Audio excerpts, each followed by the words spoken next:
Welcome to my channel, Advanced Learners Studio.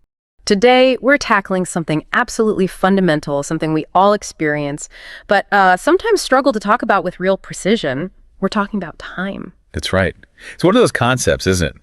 It seems simple, but the language around it can get incredibly nuanced, especially at a higher level. Exactly. You've asked us to help you get beyond those everyday words, now, later, soon, which are fine, but they don't always capture the depth we need for, say, C1 level discussions. Precisely. And what's really fascinating, I think, is how the vocabulary we're going to look at today, these C1 terms, they aren't just fancy synonyms. They're more like tools for thinking. Tools for thinking, I like that. Yeah, they actually allow you to perceive and articulate time histories, plans, durations, sequences in much, much richer ways. They let you capture subtleties like, inevitability or repetition or the exact chronology of things with real clarity. It's about moving beyond the basics. Absolutely. So our mission today, our deep dive, is basically to explore, over 40 of these sophisticated C1 words and phrases related to time. We'll give you the clear meanings, some useful synonyms to see the nuances, and importantly, practical examples so you can actually use them. The goal really is to empower you, the listener, to navigate any discussion about time with finesse. Yeah, finesse. So you sound both well-informed and really articulate. Think of it as a shortcut to expressing yourself more eloquently on this universal topic. Okay, where should we start? Maybe with how we plan things. Good idea. Let's start by thinking about how we schedule our lives, how we look ahead, anticipate what's coming, track progress maybe, words that help us prepare. Right, because so much of life, personal or professional, really hinges on proactive planning, doesn't it? Taking action early. Definitely. And a key word there, one that really carries that weight of strategic preparation, is beforehand. Beforehand, yes. Yeah. Simple meaning at an earlier time. Right. Synonyms like in advance, prior, previously. Pretty straightforward. On the surface, yes. But like you said, it often implies more than just when. It suggests foresight, strategy. Think about cooking. If you prepare all your ingredients beforehand, chop the vegetables, measure the spices. It's not just about starting earlier. It streamlines the whole cooking process, right? Yeah. Less stress, smoother flow. Yeah, totally. It shows you thought ahead. It's organized. Exactly. Or imagine researching a topic beforehand for a big meeting. You're not just doing homework. You're positioning yourself to contribute meaningfully, to, really engage. It signals a higher level of preparedness, definitely. Yeah. Booking tickets beforehand for a popular show, gathering documents beforehand for an application. All great examples. And there's a psychological benefit too, isn't there? Acting beforehand reduces that last-minute anxiety, increases your readiness. It really signals a more mature, organized approach. Using that word shows you've put thought into it. It definitely carries more weight than just saying, I did it early. Okay, so that's beforehand. Now, what about words pointing to the future? There are a few tricky ones here. Yes, the future-oriented language. This is where the nuances really start to show. Let's look at, say, forthcoming, imminent, prospective, and eventual. Okay, 4 ways to look ahead. Let's start with forthcoming. What's the flavor of that one? Forthcoming generally refers to something about to happen very soon. Synonyms could be upcoming, impending, imminent, but forthcoming often has a slightly more planned or positive feel. It builds anticipation. Like a forthcoming conference. Exactly, or a forthcoming book release. It suggests something expected, often something people are looking forward to. It implies near future relevance and usually something positive or at least neutral. Got it. So how does imminent differ then? It also means soon, right? It does, but imminence often carries a sense of urgency, and frequently it's used for something potentially unpleasant or unavoidable. Think approaching, looming. Like imminent danger. Precisely. Or an imminent storm, an imminent deadline. There's often a feeling of pressure, maybe even threat. It signals something happening very soon that likely requires attention or action. Maybe a change you can sense is approaching. Okay, so forthcoming is more like coming soon, likely planned, while imminent is more coming very soon, possibly urgent or worrying. That's a key difference in tone. A very key difference. The emotional charge is quite distinct. Now, perspective. What about that one? Perspective. Sounds like potential. Spot on. It means likely to become a reality in the future. Synonyms are future, potential, anticipated. We use it a lot for people or possibility. I like prospective students or Yes. prospective buyers. Exactly. Or debating prospective policy changes. training prospective leaders. The focus is on the likelihood or strong potential for something to happen or someone to become something in the future. It hasn't happened yet, but it's looking probable. Right. And then the last one in this group, eventual. Eventual points to the end result, what happens after a process or a period of time. Synonyms: ultimate, final, resulting. So it implies a journey to get there. Often, yes. Like the eventual success after years of hard work, or the hope for eventual peace after a long conflict. It highlights the outcome, the conclusion that comes at the end of the process. Wow. Okay, this is where it gets really interesting, as you said. 4 words, forthcoming, imminent, prospective, eventual, all pointing future word. But each paints such a different picture. It's like different camera lenses for what's next. It really is. And connecting this to the bigger picture, the choice between these isn't trivial, is it? It reflects varying degrees of certainty, anticipation, even that emotional charge we talked about. Yeah, using imminent evokes a totally different feeling than forthcoming. Absolutely. And in professional communication, or even just everyday life, picking the right word here is crucial for conveying the precise message. Are you building positive hype? Are you issuing an urgent warning? Are you talking about potential? Or are you focusing on the final outcome? The vocabulary gives you that precision. Makes perfect sense. Now, what about something that suggests a calmer, more patient progression? Things unfolding naturally. For that, we have the rather elegant phrase, in due course. In due course. That one always sounds so reassuring, like, don't worry, it'll happen when it's supposed to. That's exactly the feeling it conveys. It means at the appropriate or expected time, without rushing or delay. Synonyms like eventually, in good time, sooner or later capture part of it, but in due course adds that layer of propriety or expected procedure. Often used in official settings, right? Very often. Your application will be processed in due course, or the results will be announced in due course after verification. It manages expectations while implying a proper, established process is being followed. It suggests patience is required, but assures an outcome. But it's not just for bureaucracy, is it? You could say something like, healing takes place in due course. Absolutely. It can imply a natural, organic progression, too. Culturally, it's interesting. It's often used in more formal contexts to manage expectations and convey that sense of procedural integrity or natural unfolding. It implies things will happen as they should, when they should. Okay, let's shift gears a bit. Time isn't just a straight line forward. It has rhythms, right? Cycles, pauses, things that happen over and over. Let's explore words that capture these aspects. Good transition. Yes, the patterns and durations of time. Where shall we begin? Perhaps with uncertain or temporary periods. Sounds good. Let's look at indefinitely and for the time being. They both suggest something non-permanent, but I feel they're quite different. They're very different in their implications. Indefinitely means for an unspecified period of time, without a known or set end. So synonyms like endlessly, without limit. Those capture the no limit idea, though indefinitely in everyday use often just means we don't know when it will end. Think of an event postponed indefinitely due to, say, a pandemic. There's no new date. It might never happen. Or someone pausing their career indefinitely. All right, or borders remaining closed indefinitely. It conveys genuine uncertainty about the end point.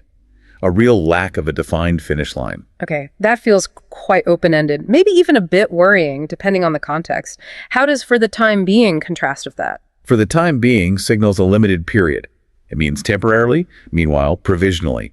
It strongly implies that the situation is expected to change. Ah, so there's an end in sight, even if we don't know exactly when. Exactly. It's for interim solutions. We'll use the old software for the time being. It means we know we'll switch eventually. Or stay indoors for the time being during an emergency. It's temporary advice. Remote work is an option for the time being. Suggests a policy under review. So one indefinitely feels quite open-ended, almost a bit daunting because you don't know the end. The other, for the time being, offers a temporary patch, a holding pattern. That's a crucial distinction for clarity, isn't it? Absolutely crucial. It raises that important question. How does the choice impact the listener's sense of stability or expectation? Indefinitely signals a genuine lack of information, a potentially long-term or even permanent state of affairs. For the time being, signals a known but temporary state. It offers more reassurance because change is anticipated. It's about the level of commitment or certainty you're conveying. Got it. Very clear. Now, what about patterns of frequency? Things that happen, but not all the time. We've got, from time to time, occasional and alternate. right? Describing different levels of regularity. From time to time suggests something happens irregularly, without a fixed schedule or pattern. Like, I check in with old colleagues from time to time. Perfect example. Or, we hold informal team meetings from time to time. It's fairly casual, implying sporadic occurrence. And occasional. Is that similar? Very similar, yes. Occasional also means happening or done from time to time without a consistent pattern. Maybe slightly more frequent or noticeable than from time to time, but still irregular. Think taking occasional breaks or making occasional visits. Infrequent, but not totally rare. Okay, a subtle difference there. Then alternate. That sounds more structured. It is. Alternate specifically means done or happening every other time, or taking turns. It implies a definite pattern, just not continuous. Like alternate weekends or taking alternate routes. Exactly. There's a clear every second one rhythm. It introduces a level of predictability that the other two lack. So, these three give us a fantastic toolkit. From time to time is the most random. Occasional is infrequent, but maybe not totally unexpected. And alternate has that specific every other pattern, a real gradient of regularity. That's a great way to put it, a gradient, from completely unstructured to quite patterned. Understanding this gradient helps you be much more precise about how often something happens, reflecting different levels of predictability. Now, moving to continuity and repetition. This is where things can get really subtle, especially with the words like continual versus consecutive. How do we keep these straight? Yes, a common point of confusion. Let's start with continual. The key thing to remember about continual is that it often implies something happening repeatedly in an annoying or problematic way. So it has a negative flavor. Often, yes. Synonyms like persistent, recurrent, incessant hint at this. Think of continual interruptions when you're trying to work, or continual complaints about a service, or continual rain causing floods. It suggests something persistent and unwelcome. Okay, continual equals annoying repetition. Got it. What about consecutive? Consecutive simply means happening one after another without a break. Unbroken sequence. Synonyms: successive, unbroken, sequential. It's much more neutral. Like 5 consecutive wins or 3 consecutive holidays. Precisely. It could be positive, negative, or neutral consecutive errors, for example. But the word itself just describes the unbroken sequence that count. It doesn't carry that inherent annoying quality of continual. Right. And then there's successive. How is that different from consecutive? They seem almost identical. They are very close and often used interchangeably. Successive also means happening one after another in sequence. Synonyms include consecutive, following, serial. So what's the nuance?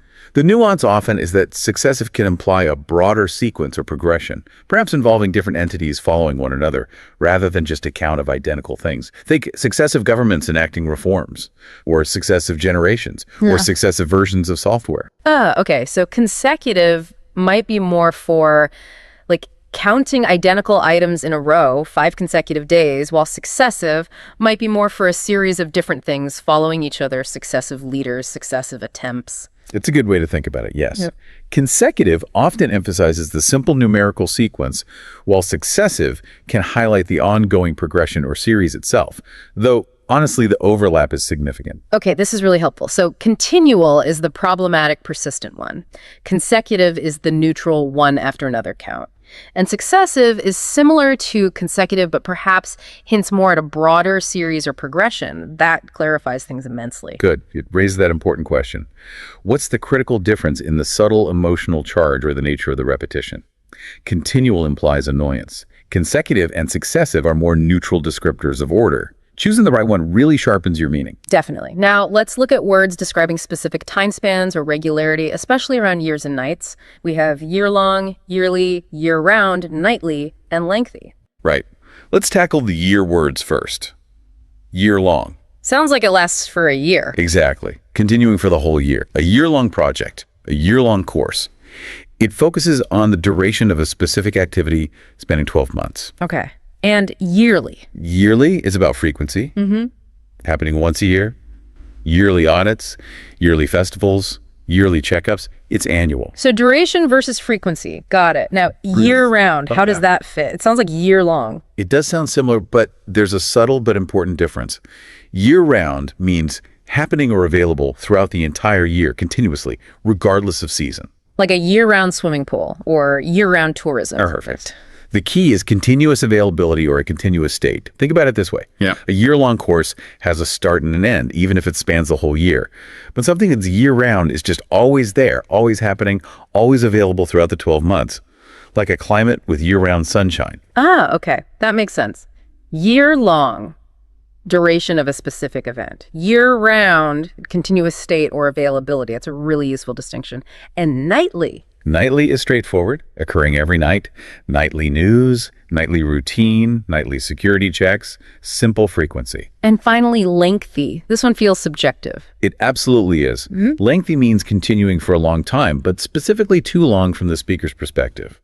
Synonyms: prolonged, extended, protracted. So it has a negative connotation. Usually, yes. It implies the duration is excessive or undesirable. Lengthy delays, lengthy negotiations, a lengthy report that nobody wants to read, a lengthy illness. It's not just long, it's tediously long. So many ways to talk about years and nights, and lengthy adds that little subjective grumble of this is taking too long. Exactly. And that's the power of C1 vocabulary. It allows you to embed that subjective judgment, that nuance, right into the descriptive word itself.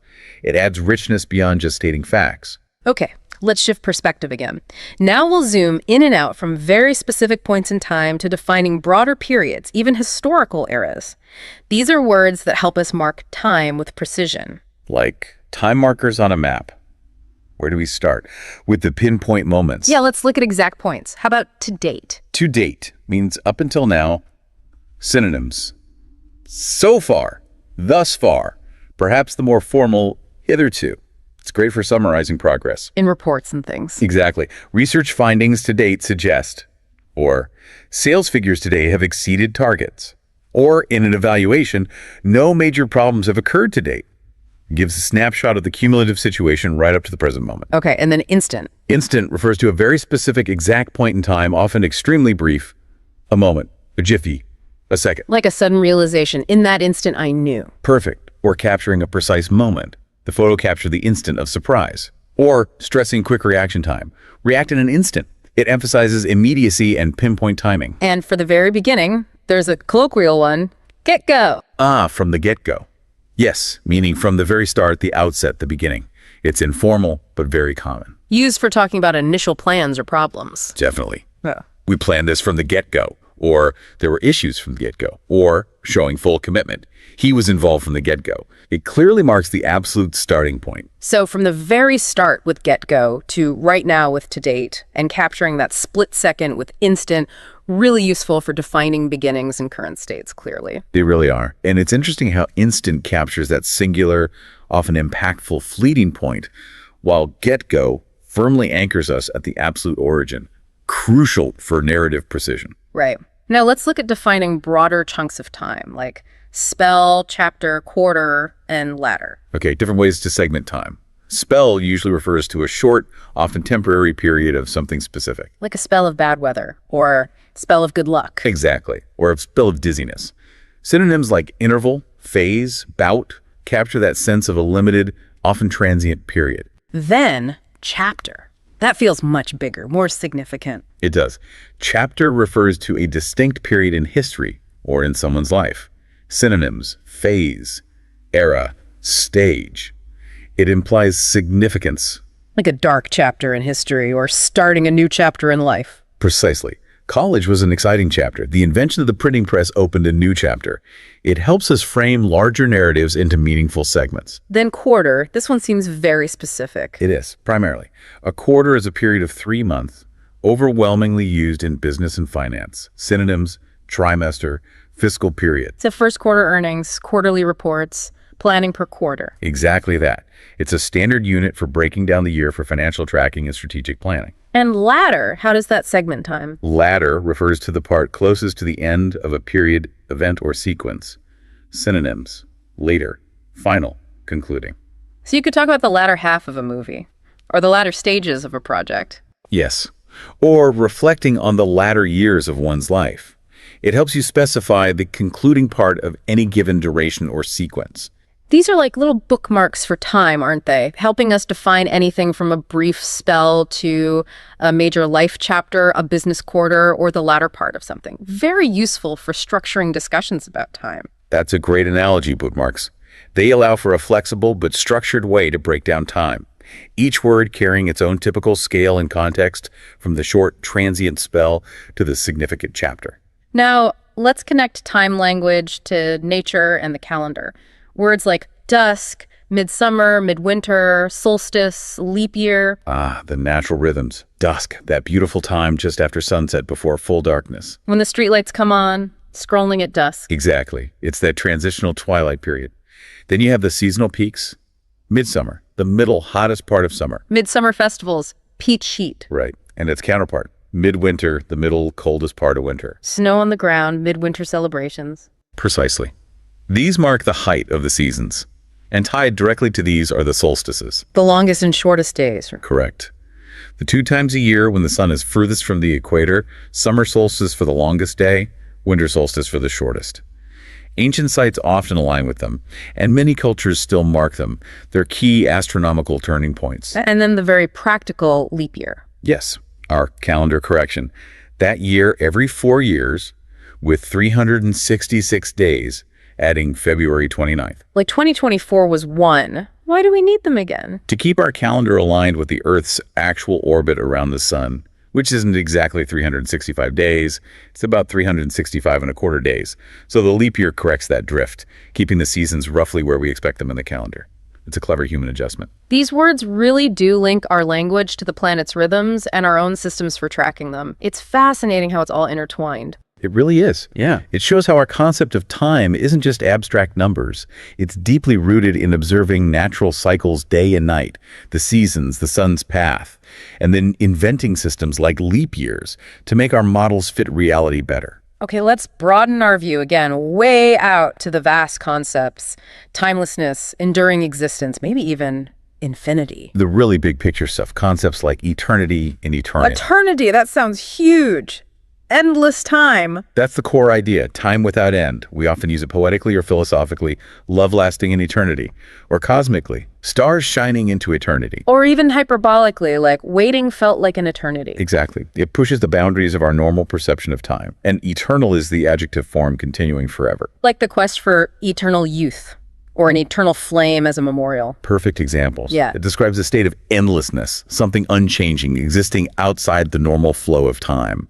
Both words grapple with the concept of the infinite. They really do feel almost beyond human scale, used for things we perceive as incredibly vast or profoundly lasting. And we use them in both those literal cosmic senses and more metaphorical ways for deep emotions or enduring ideals. They invite us to think beyond our own finite lifespan. Now, slightly less infinite, but still talking about long durations, long-standing and long time. These two often get mixed up. What's the difference? It's a subtle but useful distinction. Long-standing implies something has existed or persisted for a significant time, often suggesting it's well-established or even historical. Think long-established, enduring, time-honored. So, more for traditions, disputes, partnerships, things with history. Often, yes, long-standing traditions, resolving long-standing disputes. A long-standing partnership implies deep roots and reliability. It usually applies to more abstract concepts, policies, relationships, or institutions that have endured. Okay, so long-standing has that sense of establishment and history. How does long time compare? Is it just more casual? It can be more casual, but the main difference is often what it describes. Long time also means existing or being in use for a significant period, but it frequently refers to people or specific things. Synonyms like veteran, enduring, long-term fit here. Like longtime friends or longtime employees or even a longtime habit. Exactly. It often relates to a person's duration of involvement, a longtime fan, a longtime resident, or a thing's duration of existence or use, a longtime family car. It's more about individual association or an object's lifespan. Ah, I see. So another pair where the distinction is subtle but important. Long-standing, often for established concepts, issues, institutions with historical depth. Long time, more for personal involvement or the duration of specific people or things. You've got it. While there's overlap, thinking about what is being described in an abstract issue versus a person's involvement often helps choose the right word. Long-standing feels more historical or institutional. Long time feels more personal or specific to an item. Okay, time doesn't always happen in sequence. Things can happen together. Let's look at words for events unfolding in parallel or without stopping. Good point. Simultaneity. Yeah. The key word here is, well, simultaneous. Meaning happening at exactly the same time. Precisely. Synonyms, concurrent, synchronous, parallel. It's vital for coordination. Think simultaneous translation at a conference. Or a simultaneous launch of a product in multiple countries. Exactly. But it can also highlight challenges like simultaneous emergencies, straining resources. It's about events perfectly aligned in time. Then there's that idiom, in the same breath. It implies happening at the same time, but feels different. It does. In the same breath is used when two things happen almost simultaneously. But often there's a sense of contradiction or striking closeness, maybe irony. Like someone praising and criticizing something in the same breath. That's a classic example. It highlights the conflict or inconsistency. Or someone might laugh and cry in the same breath, showing mixed emotions happening together. Or he offered congratulations and condolences in the same breath. It suggests a very rapid sequence or juxtaposition, often of contrasting ideas or feelings. So simultaneous is the neutral, factual, at the same time. In the same breath adds that layer of complexity, contradiction, or just very rapid succession, often highlighting something unusual about the pairing. That's a perfect summary. The idiom carries that extra nuance, that hint of surprise or tension or irony that simultaneous alone doesn't convey. It's about the implication of the things happening together. Very useful idiom. Now, what about nonstop time? Constant activity. For that, we have the very common phrase, around the clock. Meaning 204/7, nonstop. Exactly. Continuing through the whole day and night without stopping. Hospitals operate around the clock. Customer support is available around the clock. Or working around the clock to meet a deadline or during a crisis. Yes. It implies constant activity, vigilance, availability, or effort. No breaks. It paints a picture of relentless, continuous operation. That phrase instantly conveys dedication and intensity. Right. Now, just briefly, let's touch on the frameworks we use to organize historical time itself. The dating systems, like AD and BC. Exactly. Anno Domini, AD meaning in the year of the Lord, marks years after the traditional birth year of Jesus Christ. The Roman Empire fell in 476 AD. And before Christ, BC, for the years before that point. Correct. The pyramids were built around 2500 BC. These have been the standard Western historical markers for centuries. But now we often see CE, right? Common Era. Yes. Common Era, CE, is used as an alternative to AD, and BCE, before Common Era, as an alternative to BC. They denote the same years numerically. 1 CE is the same year as 1 AD. Why the change? It's largely about inclusivity. CE and BCE provide a secular alternative, removing the direct religious reference, making the dating system more universally applicable in academic and international contexts. Many scholars and institutions prefer it now for that reason. So it's about using a framework that's less tied to one specific religious tradition while keeping the same timeline. Interesting. Precisely. It reflects a shift towards more neutral, globally recognized terminology in historical discourse. And one last practical term, extension. We all know this one. Indeed. An extension is simply a period of time added to prolong something.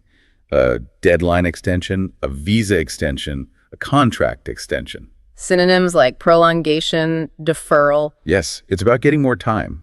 A very common and necessary concept in managing projects, legal matters, and just life admin. Definitely a word we hope to hear sometimes. It's crucial for navigating schedules and commitments when things take longer than planned. Absolutely. It highlights the practical need for flexibility within time structures. Hashtags, tag, recap, and listener connection. Wow. Okay, we have really covered a lot of ground today. An incredible landscape of C1 level time vocabulary, from the strategic planning of beforehand all the way to the vastness of eternity. You, our listeners, now have so many more tools in your linguistic toolkit to talk about time with much greater precision and nuance.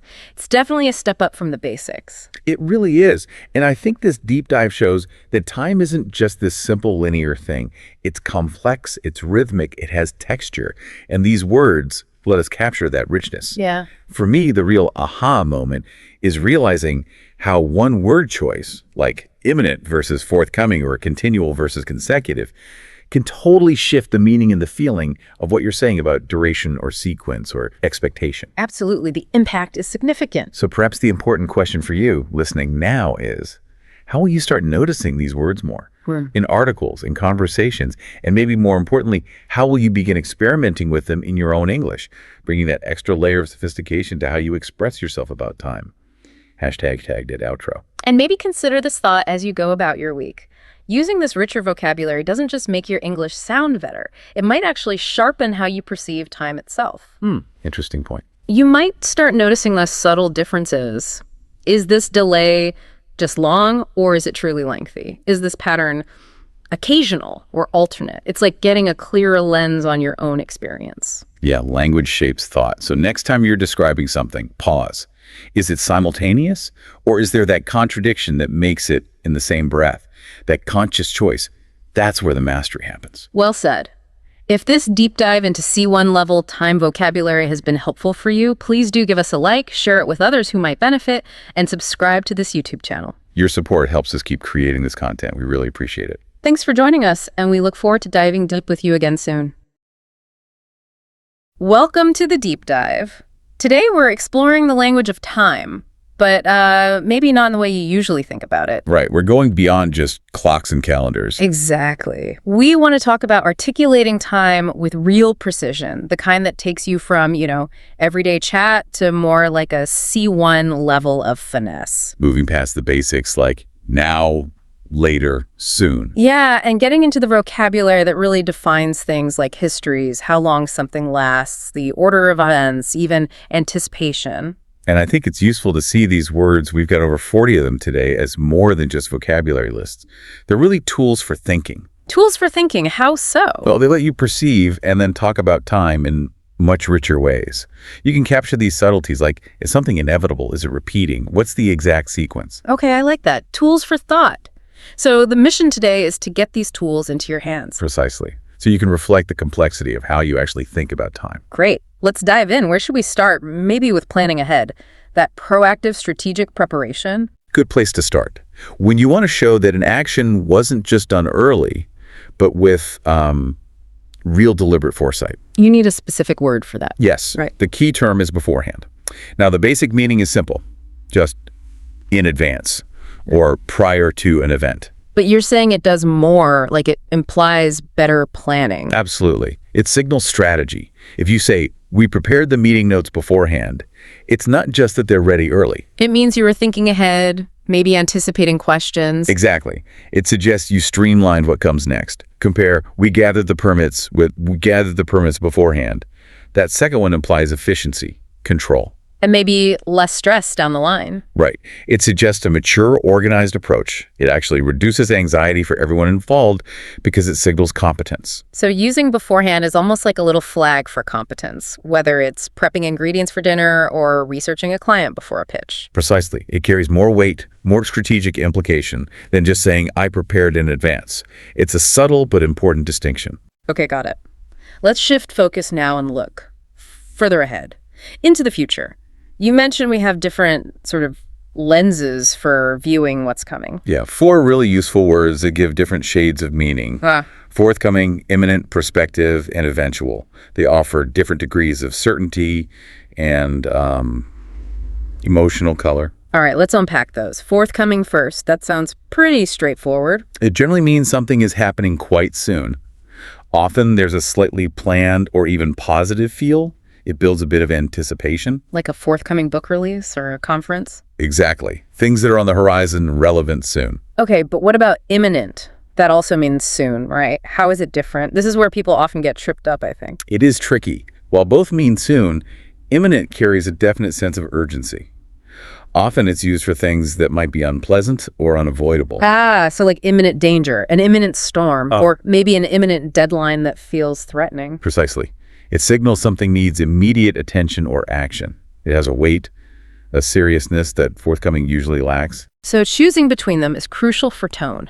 Announcing, say, budget cuts, calling them forthcoming might sound a bit too gentle if you need people to grasp the urgency. Exactly. Forthcoming is neutral to positive anticipation. Imminent is often a warning sign. It demands attention. That makes perfect sense. Okay, next one, perspective. That sounds like it's all about potential. It is. It focuses on likelihood. Something is highly likely to become a reality. We talk about prospective students or prospective buyers. Or debating prospective changes to a policy. Right. The focus is on that strong potential, the possibility turning into reality. And the last one in this group, eventual. Eventual points towards the end result, the conclusion after some process or time has passed. Think eventual success after years of effort. or the eventual outcome of a long negotiation. Exactly. It highlights the final state, the ultimate result, often implying a journey to get there. So these 4 words aren't just synonyms for soon or future. They let you calibrate the exact feeling: anticipation, urgency, potential, or finality. And choosing the right one shows a real command of the nuances of time and expectation. Okay, let's shift gears again. What about expressing progression, but in a calmer, more patient way? Maybe when the timing isn't exact, but you trust the process. For that kind of measured procedural feel, we have a very useful phrase, in due course. That does sound quite elegant and reassuring somehow. It often is. It means at the appropriate time or when expected, without any sense of rushing. It implies that patience is needed, but things will happen. And it often pops up in more formal or official contexts. Very much so. Your application will be processed in due course. It conveys procedural integrity. It suggests things are moving along properly, even if not rapidly. So it manages expectations. It says, don't chase us, it's happening. Precisely. And it can also apply to natural processes, like healing takes place in due course. Things will happen when they should. It feels like the complete opposite of imminent then. Absolutely. Imminent demands action now. In due course counsels patience. Right. Now, if in due course gives us some assurance about an eventual outcome, what about situations where the end point is totally up in the air or just temporary? The stability question. This brings us to a really crucial distinction. Indefinitely versus for the time being. Big difference in feeling here. Okay, let's hear it. Indefinitely. Indefinitely means for a period of time that is completely unspecified. There's no known end date. Think of an event postponed indefinitely. So it could be next month, next year, or never. Exactly. It conveys genuine uncertainty, potentially a very long-term situation. There's a lack of defined structure, which can feel unsettling. Definitely feels open-ended. So how does for the time being contrast with that? For the time being is much more reassuring, relatively speaking. It signals a limited temporary period. Critically, it strongly implies the situation is expected to change. Okay. So if you say, we'll use this old software for the time being. You're basically promising that a better, more permanent solution is planned or coming. It suggests this isn't forever. That choice of wording has a huge psychological impact then. Indefinitely feels like a void. For the time being feels like a placeholder. Absolutely.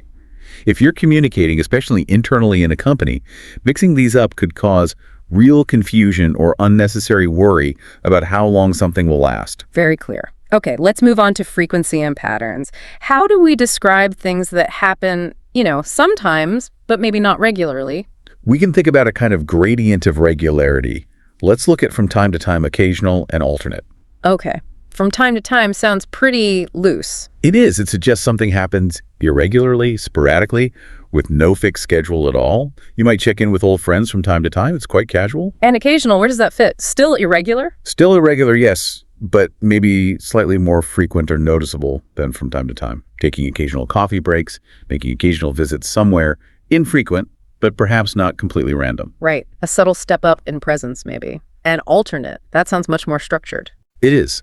Alternate is very specific. It means every other time or taking turns in a strict sequence.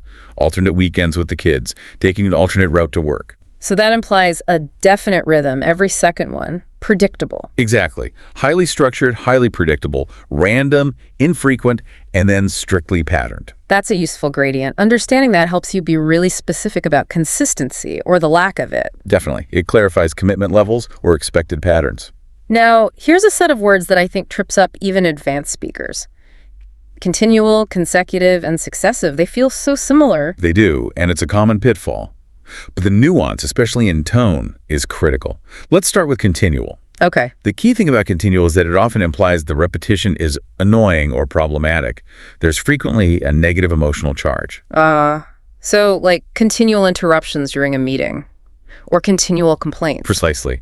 Or continual rain for days. It suggests persistence that is unwelcome. Got it. Continual often equals annoying repetition. What about consecutive? Is that more neutral? Yes, consecutive is generally neutral. It simply means happening one after another without any break in the sequence. It's about the count. Like 5 consecutive wins for a team. Or 3 consecutive quarters of growth. Exactly. It's just describing the unbroken order, purely factual. Okay, so that leaves successive. Now, how does that differ from consecutive? This is the really subtle one, isn't it? It is subtle. While it also means following one after another, successive often implies a slightly broader sequence or progression. It might involve different entities following one another over time. Can you give an example? Sure. You might talk about 5 consecutive days of market losses. That's just the unbroken time sequence. But you might talk about successive governments that failed to address the underlying issue. See the difference? Ah, okay. So consecutive is more about the direct, unbroken count of the same thing happening, while successive can be about a series of different things or entities in a sequence. That's a good way to put it. Or successive versions of software, successive generations in a family. It hints at a progression or change within the sequence, not just a simple count. That's really helpful. Continual, annoying, consecutive, neutral count, successive, broader progression or series. Right. And choosing carefully lets you control the emphasis, the annoyance, the sheer number, or the evolving series. Excellent. Let's quickly tackle those year words. Year-long, yearly, year-round. Sure. Year-long is about duration lasting for 12 months, like a year-long course. It has an end. Okay. And yearly? That's about frequency, happening once per year. Yearly performance reviews, a yearly festival. Got it. And year-round? Yes, signals continuous availability, regardless of the season. A year-round swimming pool, year-round sunshine in some places. It doesn't stop. Duration, frequency, continuous availability. Nice and clear. Now, what about lengthy? That sounds subjective. It absolutely is. Lengthy means lasting for a long time, yes. But crucially, it implies too long from the speaker's point of view. It carries a negative judgment. So if I call negotiations lengthy, I'm not just saying they took a long time. You're saying they took an excessive or undesirable amount of time. Lengthy delays, lengthy procedures, you're embedding a complaint. Right. You're inviting the listener to agree that it was too much. Exactly. It's a judgment word disguised as a duration word. Let's put some markers on the timeline now, like pins on a map, maybe starting with specific points. Good idea. For pinpoints, we have to date. That means up until this present moment, often used to summarize progress. Like our findings to date suggest. Precisely. Then there's instant, a very specific, very brief point in time. In that instant, I knew. Or he reacted in an instant. Almost instantaneous. And you mentioned an informal one. Yeah, from the get-go. Very common in spoken English. It just means from the very beginning, from the outset. We knew this would be complex from the get-go. Exactly. Adds a bit of punch. Okay, those mark specific points. What about defining broader segments or periods of time? All right, we have words for that too. Spell usually refers to a short, often temporary period of something specific, often weather or a feeling. A spell of bad weather, a dizzy spell. Then there's chapter, much more significant. A distinct period in life or history, starting a new chapter, closing a dark chapter. Implies a phase with a beginning and an end, and quarter. Overwhelmingly used in business and finance. A 3-month period.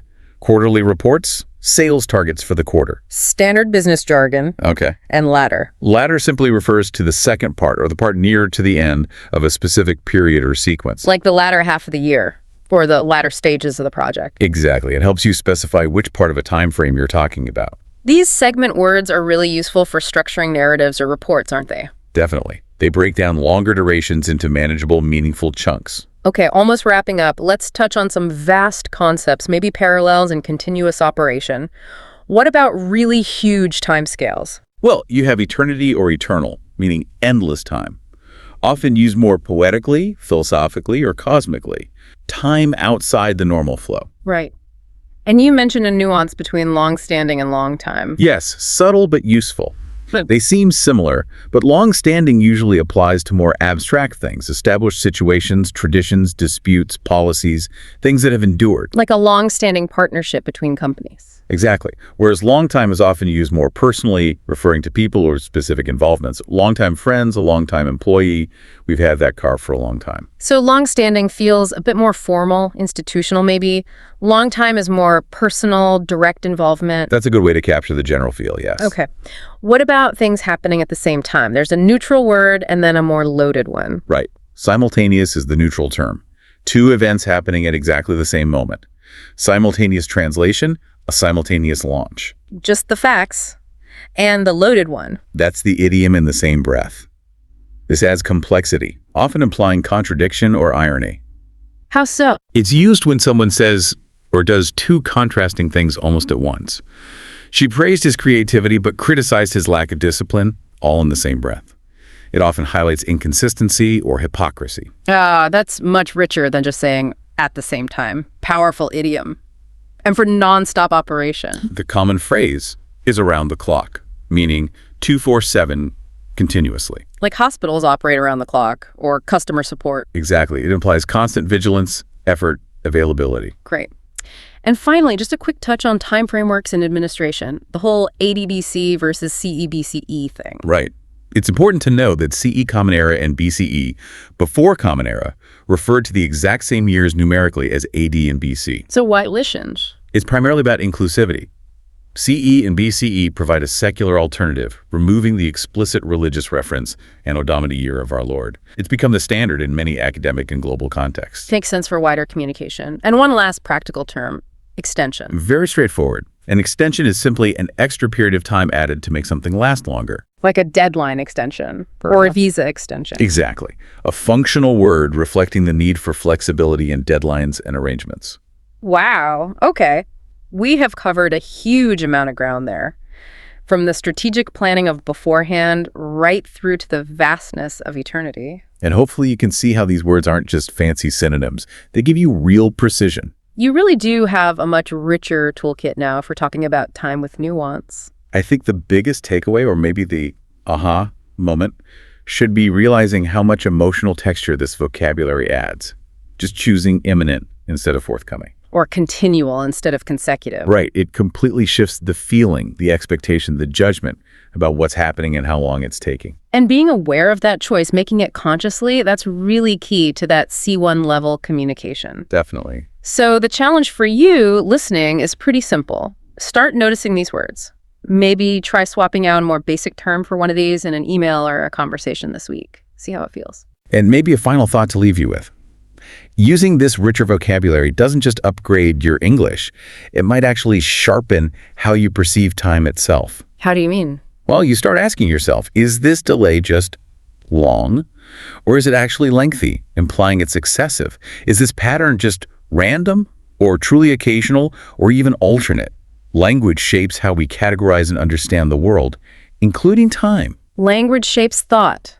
A powerful idea to end on. Makes you think, doesn't it? It certainly does. That brings us to the end of this deep dive into the vocabulary of time. Thanks for joining us. Hope you found it useful. We look forward to diving deep with you again soon.